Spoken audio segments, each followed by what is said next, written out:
Baiklah, sekarang kita coba sederhanakan dengan bahasa bayi. Apa itu undang-undang perampasan aset, undang-undang memiskinkan koruptor, atau di Malaysia lebih terkenal dengan undang-undang pembuktian terbalik. Kenapa itu sangat ditakutkan oleh koruptor? Bukan hanya koruptor. Kalau ditakutkan itu oleh koruptor, pemerintah pun sampai sekarang sepertinya ketakutan.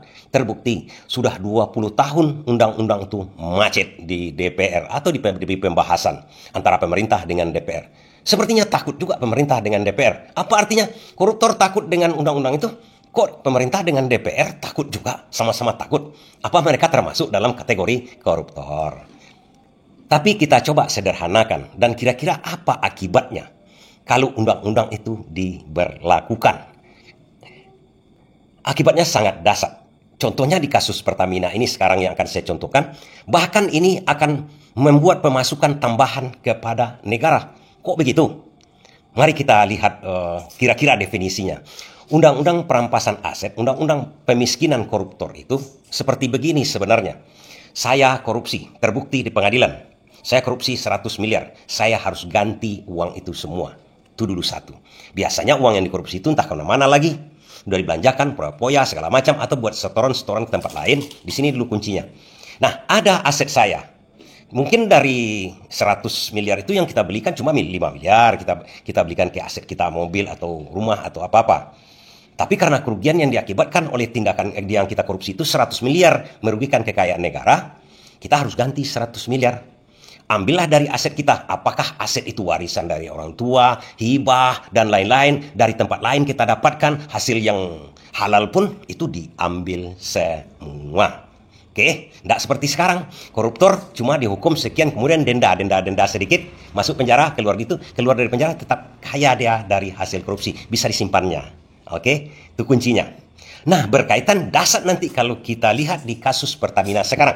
Kalau seandainya terbukti bersalah. Sekarang ada 7 tersangka. Akibatnya akan kita lihat nanti kalau undang-undang ini diberlakukan. Pertama, kalau terbukti yang 7 ini makan duit 193 triliun setahun, 5 tahun berarti 1000 triliun. Tidak logis dia makan sendiri.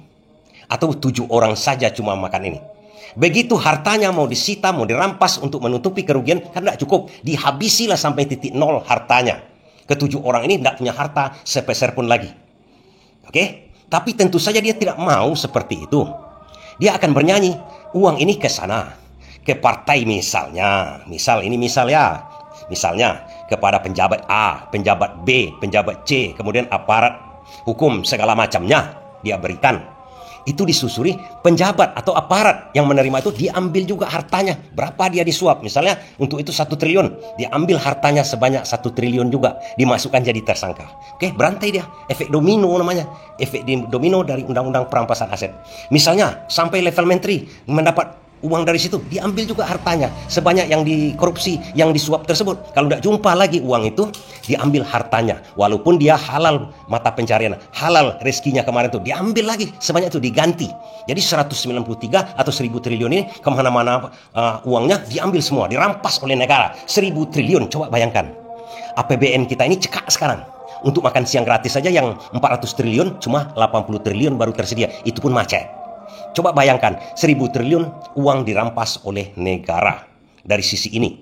Bayangkan. Itu secara sederhana kalau undang-undang itu diberlakukan. Pertanyaannya, kenapa DPR dengan pemerintah sampai sekarang? Bukan pemerintah sekarang aja, pemerintahan yang dulu-dulu tidak. Kenapa? Pertanyaannya kan sederhana. Pertanyaan-pertanyaan begini. Silakan ambil kesimpulan sendiri. Tapi inilah akibatnya kalau undang-undang perampasan aset itu diberlakukan dengan bahasa bayi. Terima kasih.